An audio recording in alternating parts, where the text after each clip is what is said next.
नमस्कार विद्यार्थी मित्रों, हूँ शैलेश दलसाणिया निरंजन स्कूल में आपनु हार्दिक स्वागत करूँ छूँ।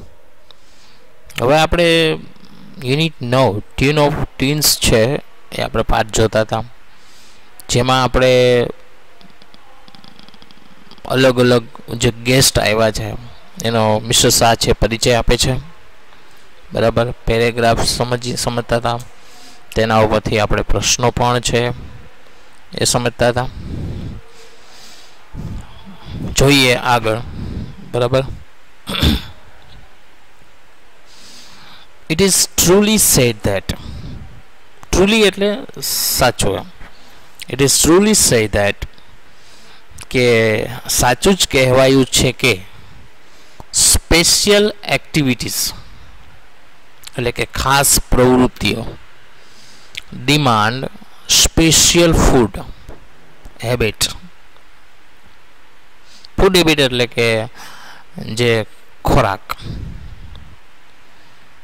કે ખાસ પ્રવૃત્તિઓ માટે ખાસ ખોરાકની જરૂર પડે છે, કારણ કે જેવો આપણે ખોરાક લઈએ એટલી તંદુરસ્તી છે, બરાબર, એની ઉપર અસર પડે। તમે સારો ખોરાક લેતા હોય તો આપણી તંદુરસ્તી છે એ સારી રહેશે, બરાબર। જે પ્રકારનો તમે ખોરાક લ્યો એ પ્રકારની તંદુરસ્તી રહેશે। there is a growing concern, concern નો મીનિંગ થાય વિચાર,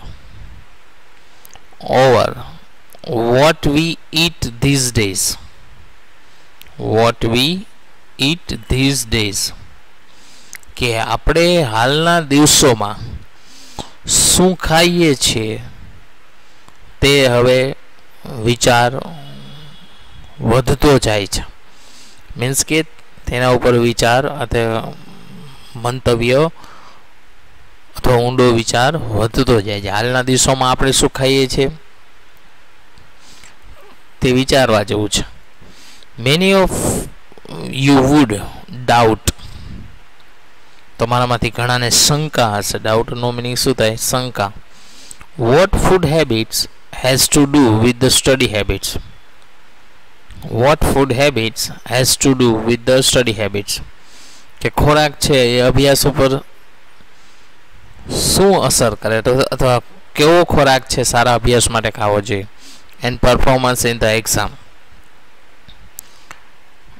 પરફોર્મન્સ એટલે કે દેખાવ, ઇન ધ એક્ઝામ કે અભ્યાસ અને પરીક્ષામાં સારા દેખાવા માટે શું ખોરાક હોય છે। You will come to no,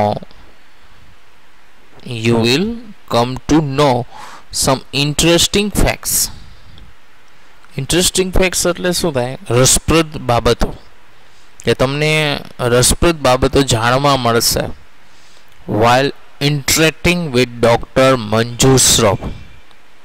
interacting કરવું એટલે ચર્ચા કરવી, જ્યારે તમે મંજુ શ્રોફ સાથે ચર્ચા કરશો।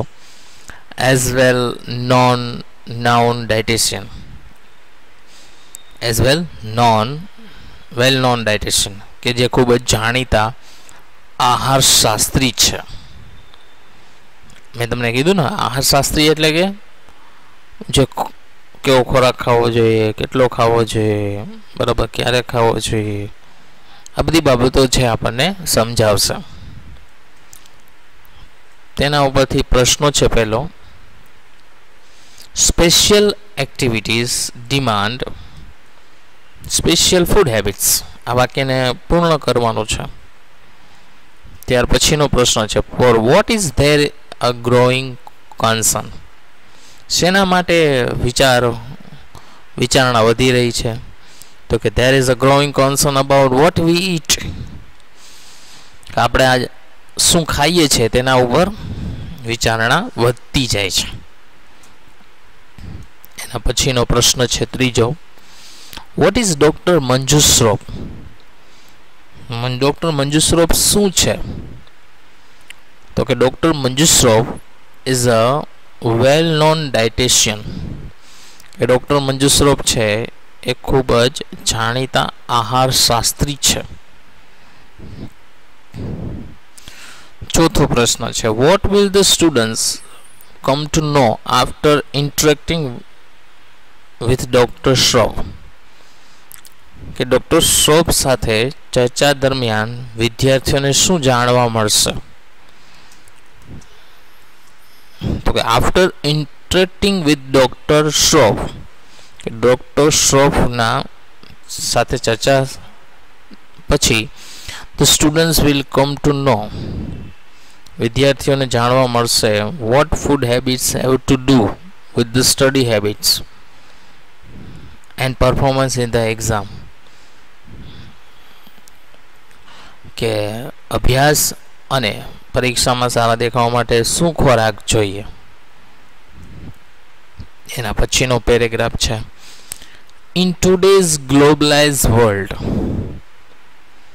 ગ્લોબલાઇઝ વર્લ્ડનો મિનિંગ થાય વિશ્વીકરણની જે દુનિયા છે એને ગ્લોબલાઇઝ વર્લ્ડ કહેવાય. ઇન ટુડેઝ ગ્લોબલાઇઝ વર્લ્ડ, આજે વૈશ્વિકીકરણમાં, વિશ્વ એકીકરણ, જેને ગ્લોબલાઇઝનો મિનિંગ થાય વિશ્વ, આજે વિશ્વ એકીકરણમાં ડિસ્ટન્સ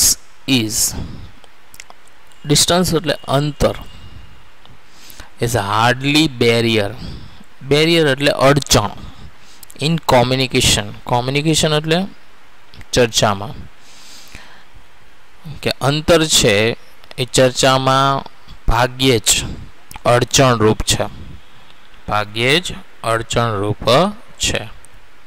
બરાબર. We have Professor Ray Mackey.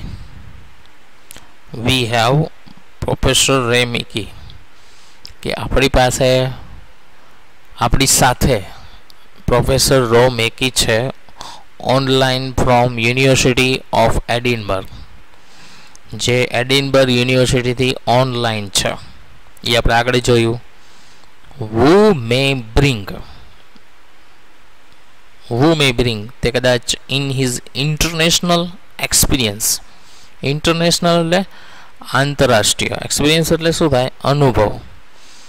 Working with the students and parents, કે તે વિદ્યાર્થીઓ અને વાલીઓ સાથેના આંતરરાષ્ટ્રીય અનુભવને કદાચ લઈ આવશે. કારણ કે એ એક ઇન્ટરનેશનલ એક સલાહકાર છે કે જે દુનિયાના દરેક ખૂણે એમ કહી શકાય વાલી અને વિદ્યાર્થીઓને છે એ ગાઈડન્સ આપે છે. આઈ વેલકમ યુ ઓલ, હું તમારા બધાનું સ્વાગત કરું છું. And without any further delay એટલે મોડું, કે હવે વધારે મોડું કર્યા વગર, I now invite students and parents to raise question. એટલે કે હવે હું વિદ્યાર્થીઓ અને વાલીઓને તેના પ્રશ્ન પૂછવા માટે આમંત્રિત કરું છું. ક્વેશ્ચન નંબર 1 છે, in today's globalised world, world છે આજે વિશ્વકરની દુનિયામાં, distance is hardly a barrier in communication, કે ડિસ્ટન્સ છે એ ભાગ્યે જ કોમ્યુનિકેશનમાં છે અડચણરૂપ બને છે. ક્વેશ્ચન નંબર 2 છે, વોટ ઇઝ પ્રોફેસર રે મેકી, કે પ્રોફેસર રે મેકી શું છે? તો કે પ્રોફેસર રે મેકી ઇઝ એન ઇન્ટરનેશનલ કાઉન્સલર, કે પ્રોફેસર રે મેકી છે એક આંતરરાષ્ટ્રીય સલાહકાર છે. વેર ડઝ પ્રોફેસર મેકી વર્ક, કે પ્રોફેસર મેકી છે ક્યાં કામ કરે છે? તો કે professor Mackie works in the university of Edinburgh, કે પ્રોફેસર મેકી છે એ એડિનબર્ગ યુનિવર્સિટીમાં કામ કરે છે. તો મિત્રો અહીંયા આપણો લેક્ચર છે એ પૂરો થાય છે. નેક્સ્ટ લેક્ચરમાં પ્રશ્નો અને આપણે પેરેગ્રાફ સમજીશું. તો અહીં સુધી રાખીએ છીએ. Thank you.